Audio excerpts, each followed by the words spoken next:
El versículo 1 del capítulo 1 de Habacuc dice lo siguiente: la profecía que vio el profeta Habacuc. Eso es lo único que vamos a considerar la mañana de hoy, solo este versículo. El libro de Habacuc toma su nombre de su mismo autor, Habacuc, cuyo nombre significa el que abraza. Pero no estamos hablando de el que abraza como algo romántico, no es el abrazar como algo romántico, sino el abrazar de aferrarse a algo.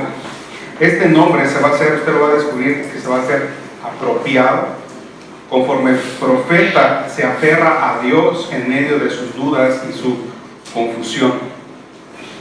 Los seres humanos necesitamos aferrarnos a algo. De manera constante, el ser humano está buscando puntos de apoyo. En épocas de dificultad, de angustia, de problemas, de confusión, de duda, de temor, el ser humano necesariamente requiere algo o alguien en quien aferrarse. Pero vive en un absurdo, pues sabe que nada en el mundo realmente permanece. Todo cambia, todo se descompone, y aferrarse a las cosas del mundo eventualmente resulta inútil e incluso es causa de sufrimiento. El ser humano está lleno de un profundo deseo de seguridad, pero al mismo tiempo de frustración, como si supiera que nunca se va a recuperar. Tiene la sensación de tratar desesperadamente de aferrarse, y se aferra a sí mismo, a su fuerza interior, a sus sueños, a sus deseos, pero al final siempre encuentra que no hay nada, no hay nadie cierto en quien confiar. Nada ni nadie que le pueda proveer de certeza, sabiduría y esperanza. Entonces duda de todo. Habacuc es posible que fuera uno de los principales oficiales del templo en aquella época, específicamente en el área que respecta a la alabanza y la adoración, y esto es por las atribuciones e instrucciones musicales al principio del capítulo 3. Habacuc solo tiene 3 capítulos. El capítulo 3 empieza dando información y dice en tono de sigionot, para el director del coro con mis instrumentos de cuerda. Esto quiere decir que posiblemente Habacuc era un ministro de alabanza, era un levita que se dedicaba a la alabanza y a la adoración. También en el capítulo 3, versos 9 y versos 13, él emplea una palabra que se encuentra únicamente en los Salmos, y la palabra es Selah, el cual es un signo litúrgico. Es una instrucción que es algo como deténgase y escuche. ¿Okay? Deténgase y escuche. Como hizo Habacuc y como bien instruye, sin duda, vamos a tener que aprender a detenernos y a escuchar y a meditar. En los momentos de incertidumbre, de confusión, de debilidad, cuando no sabemos qué hacer, lo primero que hacemos es movernos de un lado para otro, agitarnos, buscando consejo, opiniones, escuchando todo tipo de frases y consejos. Sin embargo, debemos detenernos y escuchar lo que Dios tiene que decir, como lo hizo el profeta en el capítulo 2, verso 1. Dice: estaré atento y vigilante, como lo está el centinela en su puesto, para ver qué me dice el Señor y qué respuesta da a mis quejas. Hace muchos años existió un hombre que se llamó René Descartes, que es considerado como el padre de la filosofía moderna. René Descartes es el que hace famoso la frase pienso, luego existo, que se convirtió en el elemento esencial de la disciplina del racionalismo. Descartes, en su búsqueda de certeza, utilizó la aplicación de un proceso de duda rigurosa y sistemática que se llamó o se llama hasta el día de hoy el método cartesiano. Intentó dudar de todo lo que pudiera dudar. Dudó de lo que vio con sus ojos y escuchó con sus oídos. Él mismo escribe y dice que se da cuenta de que nuestros sentidos pueden y a menudo nos engañan o pueden ser engañados. René Descartes simplemente comprobó lo que Dios le dijo a Jeremías: engañoso es el corazón del hombre más que todas las cosas y perverso. Descartes dudaba de todo lo que pudiera dudar hasta que llegó al punto en que se dio cuenta de que había algo de lo cual él no podía dudar. Él no dudaba de que dudaba. Como cristianos, tenemos que admitir que en más de una ocasión nos hemos encontrado en un mar de pensamientos, de confusión, de duda, y realmente a veces no sabemos cómo lidiar con las dudas y las confusiones que atacan nuestra vida. Nos ponemos una máscara como que siempre estamos viviendo una fe victoriosa. La verdad es que no siempre experimentamos eso. No siempre sabemos lidiar con eso. Y algo que nos enseña Habacuc es que tenemos que aprender a ser honestos. Como decía el canto, creo, pero ayúdame a creer. O como aquel varón que le dijo, al cual Jesús le preguntó, ¿cree? Y él le dijo, sí creo, pero ayúdale a mi fe. Amén. Tendemos a movernos y caemos en la tentación de escuchar otras voces antes de escuchar la palabra de Dios. La lección que aprendemos de Descartes y Habacuc es que cuando nos asalta la duda y la confusión, en lugar de dudar de todo, vamos a buscar diligentemente y aferrarnos a lo único realmente verdadero: Dios. El cristianismo, hermanos, está fundado sobre una base segura: la fe en Dios, en la confiabilidad de sus palabras, en su revelación por medio de Cristo y las Escrituras. La certeza más importante que podemos tener en esta tierra es la palabra de Dios. Nada hay más cierto que ella. Del autor de Habacuc poco o nada se conoce, excepto lo que este libro tiene aquí. Pero se sabe que fue contemporáneo de Jeremías, de Ezequiel, de Daniel y Sofonías. El libro de Habacuc nos va a mostrar a una persona sensible, una persona honesta, valiente y temerosa de Dios. El pasaje nos indica que Habacuc, versículo 1, dice que a Habacuc se le ha encomendado una profecía.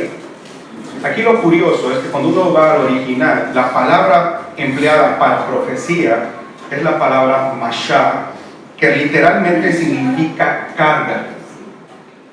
Entonces lo que Dios está haciendo es poner una carga muy pesada en el corazón de Habacuc, la cual le resulta difícil de transmitir. Este mensaje entonces no es algo que él se inventó, no es algo que él buscó, posiblemente ni siquiera le gusta, en un sentido muy real. Quizás quisiera deshacerse de esta carga, pero él no puede evitar una responsabilidad. Tienes que declarar. Viene de parte de Dios y por lo tanto debe obedecer la encomienda. El versículo nos dice que la profecía la obtuvo por medio de una visión. Profecía que vio el profeta Habacuc. La palabra aquí empleada se refiere a una visión natural de observar, como lo que usted está haciendo. Usted me está viendo, es una visión. Pero también esta palabra es empleada para cuando uno veía visiones sobrenaturales. Lo que este pasaje quiere decir, esta palabra quiere decir, es que Dios le hizo ver y la sensación que tuvo fue tan real que supuso una carga tan costosa e incluso traumática. Cuando vayamos viendo, avanzando en el libro, vamos a ver las descripciones que Dios le da, y esto le resultó una carga muy pesada, incluso traumática. Pues esencialmente lo que dice Habacuc es que viene una declaración de juicio inflexible para su propio país. El ministerio de Habacuc toma lugar antes de Nabucodonosor. Usted ha escuchado de este nombre en Daniel. Y ahí empieza el ministerio de Habacuc. Justamente cuando Nabucodonosor comienza su marcha militar para expandir el imperio y la influencia de Babilonia. Para entonces, Israel se ha dividido. Existe el reino del norte y el reino del sur. El reino en el cual está es donde está Judá. La capital es Jerusalén. Y el rey en esos días era Josías. Años antes, Josías había descubierto el libro de la ley en el templo que ellos habían abandonado por muchos años. Y lo que hace Josías es instituir reformas espirituales muy significativas. Hubo un despertar, un avivamiento, abolió muchas de las prácticas paganas e idólatras que su padre Amón y su abuelo Manasés habían hecho. Una de las cosas que hacían era, cuando nacía un primogénito, lo sacrificaban, lo quemaban a Moloch. Y muchos otros tipos de aberraciones. Eso se hacía. Llega Josías y quita todo esto. Josías muere asesinado en un intento de detener el avance del faraón Necao. Y cuando murió, la nación entera, usted lo puede ver esto después en Crónicas y en Reyes, la nación entera bajo el reinado de Joaquín rápidamente regresó a los caminos anteriores. Rápidamente regresó a la idolatría, a la injusticia. Entonces, la situación que vive Habacuc se describe muy bien en el libro de Amós. Amós dice lo siguiente, que en esos días vendían por dinero al inocente y al pobre por un par de zapatos. Literalmente estoy leyendo el pasaje. Oprimen y humillan a los desvalidos y tuercen el camino de los justos. Y el hijo y su padre se acuestan con la misma mujer, profanando el santo nombre de Dios. Prohibieron que se hable en nombre de Dios. Era un caos. La violencia, la impiedad, la injusticia, la idolatría se encontraban por todas partes. Habacuc es importante porque tal pareciera que él está viviendo en nuestros días. Perfectamente, todas esas descripciones caben en la descripción de nuestros días. Si usted no sabía, en 2018, la humanidad amaneció con una alerta roja emitida por la Organización Mundial de las Naciones Unidas. El secretario general de las Naciones Unidas describió una serie de desafíos que enfrentará la comunidad internacional ante la agudización de los conflictos y el surgimiento de nuevos. Cito textualmente. Dice que el problema de las armas nucleares ha producido una ansiedad en los gobiernos, tanto o mucho más alto que en el tiempo de la Guerra Fría. Esto está hablando hace alusión a Donald Trump y el presidente de Corea del Norte, luchando a ver quién es más poderoso en armas nucleares, y ahora se agregan países como China, Rusia, etc. A esto hay que añadir las horribles violaciones de los derechos humanos, el avance del cambio climático, y podríamos agregar cualquier otra cosa nosotros. Por otra parte, México, el 2017 lo cerró con uno de los índices de muertes violentas más altos de su historia. Ocupa también uno de los peores lugares a nivel mundial de manera vergonzosa en el área de la corrupción. Es uno de los países más corruptos. También estamos experimentando y viendo y siendo testigos de un descarado patrocinio a la agenda LGBTI, el aborto y todas esas perversiones que el gobierno hoy llama progreso o ser progresista. Nuestro estado, Yucatán, tristemente, ha visto incrementar los casos de feminicidios, así como los casos de divorcios y de suicidios. Si esto no fuera suficiente, la iglesia en general vive una de las épocas más oscuras de su historia. El evangelio de la prosperidad está por todas partes, y otros tipos de evangelio. siendo fomentados por ladrones llamados a sí mismos apóstoles y profetas, que usando el nombre de Dios están haciendo crecer sus cuentas bancarias. El gnosticismo, el antropocentrismo, la sensualidad, las emociones, las visiones o nuevas revelaciones constituyen las doctrinas y la autoridad bajo las cuales gran parte de la iglesia se cobija. Y con todo esto uno debería preguntarse, ¿dónde está Dios? ¿Por qué Dios no hace algo? Habacuc se pregunta, ¿por qué Dios está permitiendo esto? ¿Por qué Dios permite aquello? Y clama por una intervención divina. Y la respuesta de Dios, vamos a verlo, en lugar de calmarlo, intensifica su asombro. Pues Dios le responde que Él está enviando a los caldeos para juzgar al pueblo, y lo que ve Habacuc es tan intenso y traumático que el profeta se pregunta cómo podía usar Dios a los caldeos para juzgar a un pueblo más justo que ellos.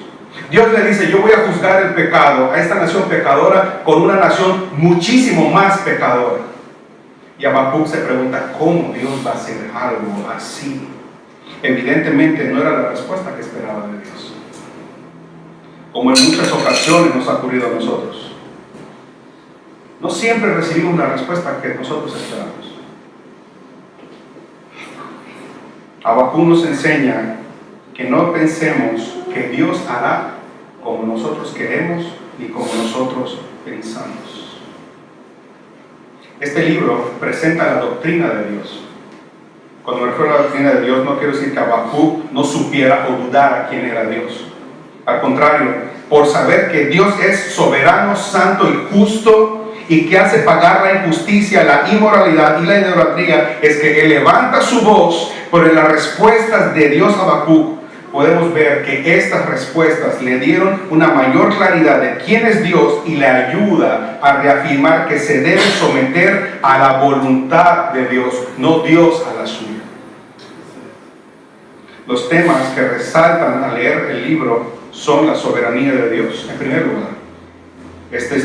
Dios está en control absoluto de todo. Dios no puede ser burlado. Dios puede parecer callado, pero Él está trabajando. Dios puede usar a quien quiera y cuando quiera y como quiera para hacer lo que Él quiera hacer. Número 2, la justicia de Dios, es decir, que Dios pagará con justa retribución tanto a Judá como a Babilonia. Número 3, la misericordia de Dios. Habacuc apela a la misericordia de Dios al ver que Dios pasará juicio sobre Judá, y Dios le responde. Habacuc discutió, se quejó, expresó su asombro y Dios le respondió. Y por medio de esa experiencia, Habacuc alcanzó un entendimiento más profundo de la soberanía, la justicia y la misericordia de Dios. Y con ello también alcanzó una fe más firme. Finalmente, el capítulo 3 es una canción que él escribe. Él escribe una oración a modo de alabanza y adoración, pues se da cuenta de que Dios no debe ser adorado simplemente por lo que da. Nosotros adoramos a Dios y debemos adorar a Dios por lo que Él es. Es maravilloso que este Dios soberano le permita a una criatura cuestionar, quejarse del proceder de Dios. Pero es más admirable que Dios le responda.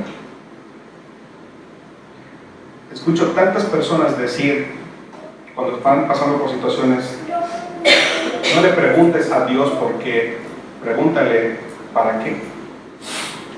Por aquí la situación está en quiénes somos nosotros para pedirle al Dios creador y soberano me dé razón del por qué o para qué hace las cosas. Él no está obligado a explicarme ni a responder ninguna de esas preguntas. Pero aquí encontramos un hombre que de manera honesta, valiente y respetuosa cuestiona a Dios. Y vemos a un Dios gentil y misericordioso que le responde. Todos hemos pasado o estamos pasando por circunstancias que nos hacen preguntar, ¿por qué Dios permite esto o aquello? ¿Hasta cuándo? ¿Acaso le importa a Dios? Algunas veces no es evidente para nosotros lo que Dios está haciendo, especialmente si somos entregados al sufrimiento por un tiempo prolongado.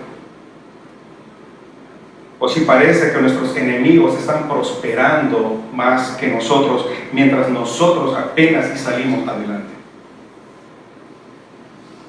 El libro de Habacuc, sin embargo, afirma que Dios es un Dios soberano, que tiene todas las cosas bajo su control. Nosotros solo necesitamos estar quietos y saber que Él está trabajando. Él es quien dice ser y guarda sus promesas. Él castigará a los impíos, aun cuando no podamos verlo. Él está en su trono orquestando la historia del universo. Necesitamos estar enfocados en estos. Habacuc 3:19 dice esto: Jehová el Señor es mi fortaleza, el cual hace mis pies como de siervas, y en las alturas me hacen dar. Pero amado, a veces la forma de llegar a las alturas es a través del sufrimiento, del dolor, y solo si aprendemos a descansar y a confiar en Él, terminaremos donde Él nos quiere. La piedra angular de este libro se encuentra en el capítulo 2, verso 4, el cual dice: el justo por la fe vivirá. De la influencia de este verso nace la Reforma Protestante bajo Martín Lutero. Martín Lutero descubre la doctrina de la justificación solo por la fe al estudiar la carta del apóstol Pablo a los romanos, quien de manera directa cita Habacuc 2:4. Por lo tanto, en este breve libro de 3 capítulos encontramos las semillas del glorioso evangelio de nuestro Señor y Salvador Jesucristo. La justificación por la fe, decía Lutero, es la doctrina sobre la cual la iglesia se apoya o se cae. Déjeme agregarle la frase de Martín Lutero, que la doctrina de la fe es en la cual se apoya o se cae el cristiano. O vivimos por fe o simplemente vamos a perecer devorados por las circunstancias. Habacuc nos enseña que la fe no es un acto. La fe no es un llamado a creer que en las cosas cuando el sentido común te dice no lo creas. Esa no es fe. Fe, por otra parte, no es el salto a algo desconocido. Tú aviéntate, ten fe y aviéntate. Eso no es fe. Fe no es simplemente esperar lo mejor. La fe es una manera de vivir. El verdadero creyente declarado justo por Dios persevera en la fe a lo largo de la vida. La fe no es meramente creer en Dios. La fe es creer a Dios. Creer su palabra. Muchos creen que fe es cruzar los dedos y esperar lo mejor. Eso no es fe. La fe toma a Dios y vive en obediencia a su revelación, cueste lo que cueste, pese a nuestras propias dudas, temores y circunstancias, porque lo profundo de su ser, el cristiano sabe que Dios siempre hará lo que dice. La fe en Dios, amado, afecta de manera significativa cómo vivimos la vida en el presente. La fe debe estar afectando cómo vives cada día de tu vida. Es una seguridad permanente en Dios y sus promesas que te anima a perseverar en obediencia. Si tú deseas ser un cristiano constante, obediente y perseverante, entonces necesitas fortalecer tu fe. Y tu fe solo se fortalece en proporción directa a la expansión de la comprensión del objeto de tu fe. El objeto de tu fe, si tú eres cristiano, entonces es Jesucristo y toda su palabra. Lo que te quiero decir es que la única explicación de que tú tengas una fe débil es que no conoces suficiente al objeto de tu fe, no conoces suficiente a Cristo. Pero en la medida que nuestra expansión y conocimiento de Cristo se hace más amplia, nuestra fe va a ser fortalecida. La cosa es cómo podemos conocer más a Cristo. Sencillo, sumérgete en la palabra de Dios. La palabra de Dios poderosa, esa misma palabra que hizo al universo de la nada, es la misma palabra que puede traerte vida y proporcionarte una vida de fe auténtica cristiana. La fe viene por el oír, y el oír la palabra de Dios. Y para que esa fe crezca, escucha bien, para que esa fe crezca es necesario que pases o que pasemos por valles de sombra y de muerte, desiertos crueles, por circunstancias donde aparentemente estamos solos, por tormentas donde nuestro barco se deshace y parecemos naufragar. La fe es una flor que se riega con lágrimas. Como cuando venimos al Señor sin esperanza, cansados de pecar, cansados de este mundo, hambrientos por Cristo. Por gracia, Dios salva a los que ponen su fe en Él, y aquellos que ponen su fe en Él muestran su fe viviendo para Él. Dios le dice a Habacuc que debe vivir por fe en los tiempos turbulentos y terribles que se avecinan. El pueblo de Dios mostrará su fe en Dios, buscándolo a Él y a su voluntad, como lo hizo Habacuc. El verdadero creyente sabe que Dios gobierna sobre todo el mundo desde su santo templo, y consecuentemente solo ellos serán quienes estarán de pie cuando los malvados y pecadores y todo este mundo sean destruidos. Habacuc acepta la respuesta y decide que va a confiar en Dios y se regocijará en su Salvador, y que solo en Dios encontrará la fuerza para soportar cualquier situación severa. Habacuc aprendió a vivir por fe en aquel en quien puso su fe. Fue salvado por gracia a través de la fe y nos dejó a nosotros un legado fiel que todavía nos debe instruir y debe ser importante para nosotros. Aquellos que siguen su ejemplo encuentran que Dios todavía puede salvar y ayudar independientemente de las circunstancias y de sus propias debilidades. Amados, vivimos un tiempo de mucha maldad, de mucha violencia, de mucha injusticia, y las cosas no van a mejorar. La gente está poniendo su esperanza y su fe en el próximo candidato. Está poniendo su esperanza y su fe en los partidos políticos, o en la intervención quizás de otro país, pero no van a mejorar las cosas. Vivimos nuestros propios conflictos también nosotros mismos. Experimentamos las consecuencias del pecado que se ha esparcido más y más. El escritor árabe Salman Rushdie dice lo siguiente: la violencia es lo que hoy se lleva, la violencia es lo que el público quiere. Dios no le prometió al cristiano que la vida cristiana estaría exenta de dificultades y pruebas.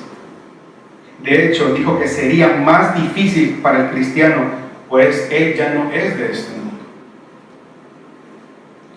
Por otra parte, tenemos un acérrimo enemigo cuyo objetivo es desanimarnos y que renunciemos a la fe, por lo que nos tienta de diferentes maneras para debilitar nuestra fe. Y la razón por la que tiene éxito es que desafortunadamente el pueblo de Dios desconoce al Dios en quien dice ha puesto su fe. Desconoce su persona, desconoce su carácter, desconoce sus atributos, y continuamente está colocando su fe en otras cosas, en otras personas que no son Dios. Solo conociendo a Dios y viviendo realmente por fe es que podremos decir como el profeta: aunque y a pesar de, con todo, yo me alegraré en el Señor. Pero como Habacuc, tenemos que empezar donde comienza su diálogo con Dios. ¿Hasta cuándo? ¿Por qué? Eso lo haremos la próxima ocasión. Le voy a pedir que traiga donde hacer anotaciones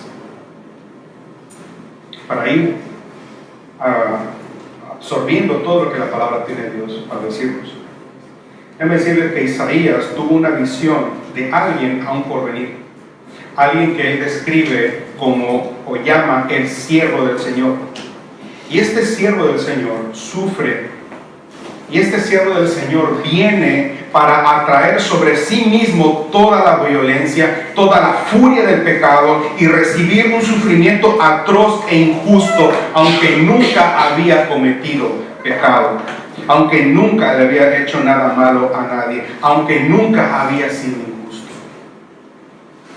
Este siervo que dice Isaías recibió el juicio más injusto en la historia y fue condenado a una cruz. Y fue justamente por medio de un acto injusto que nosotros hemos sido hechos justos.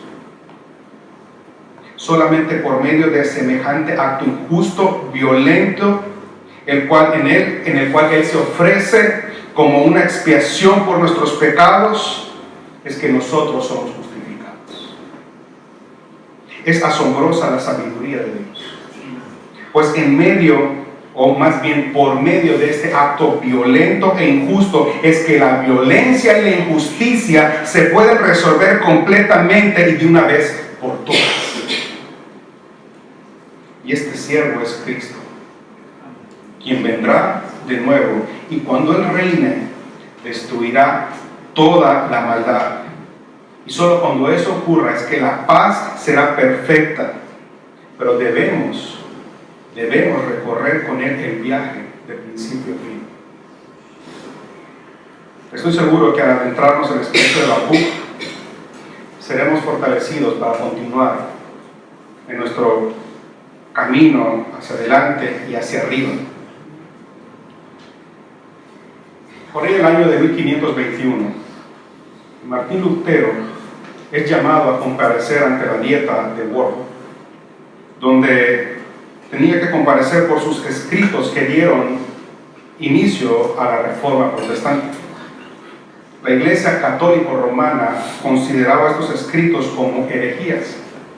Y una noche antes de comparecer al tribunal, Martín Lutero eleva una oración a Dios y escribe, y es redactada en la biografía de Martín Lutero por Federico Fliedner. Y quiero citarle literalmente la oración de Martín Lutero. Dice: omnipotente y eterno Dios, qué terrible es este mundo. Cómo abre sus quijadas para devorarme, y qué débil es la confianza que pongo en ti. Dios mío, protégeme en contra de la sabiduría humana. Lleva a cabo la obra, pues no es mía sino tuya. No tengo nada que me traiga aquí, no tengo pleito ni controversia alguna con estos grandes de la tierra. Desearía pasar los días que me quedan de vida tranquilo, feliz y lleno de calma. Sin embargo, la causa es tuya y es justa, eterna. Dios mío, ampárame, tú eres fiel y no cambies nunca. No pongo mi confianza en ningún hombre. Y dice: Dios mío, no me oyes. ¿Estás muerto? No, no estás muerto, mas te escondes. Dios mío, ¿dónde estás?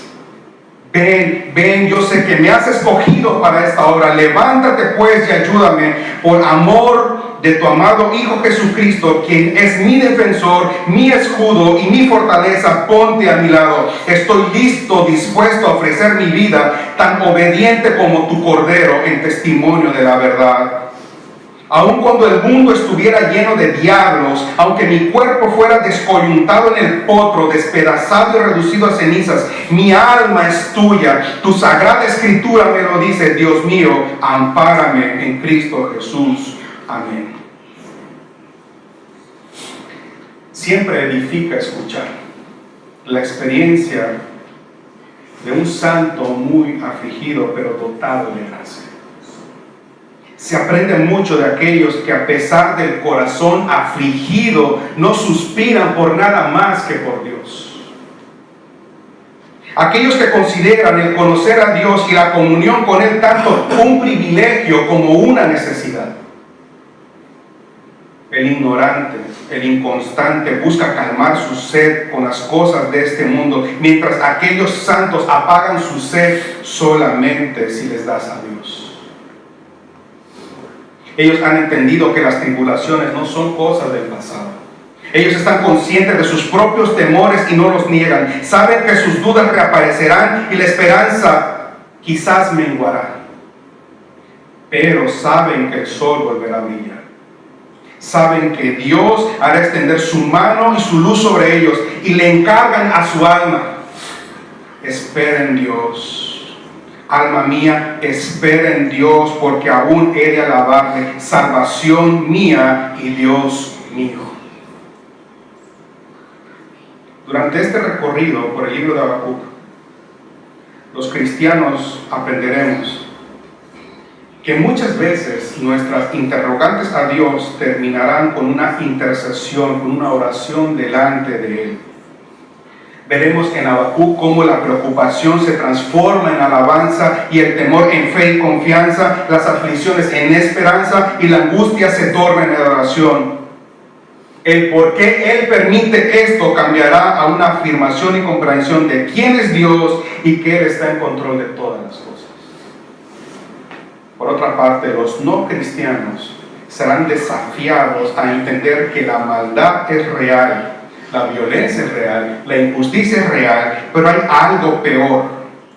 El vivir de espaldas a Dios y desobedecerle terminará en juicio eterno. Sin embargo, existe esperanza si y solo si pone su fe en Cristo y viene en arrepentimiento a Él. Amados, es en Cristo y solo en Cristo que se puede estar seguro sin importar lo que suceda a nuestro alrededor. Amén. La próxima semana estaremos abordando los primeros versículos y dando respuesta, viendo estas preguntas de ¿hasta cuándo, Dios? ¿Por qué? Amén. Así que le animo y esté orando, tome tiempo en su casa para estar leyendo el libro. Amén. Y preparando nuestro corazón que el Señor nos ame. Padre, te damos gracias por tu palabra, por esta oportunidad de hacer la introducción, Señor,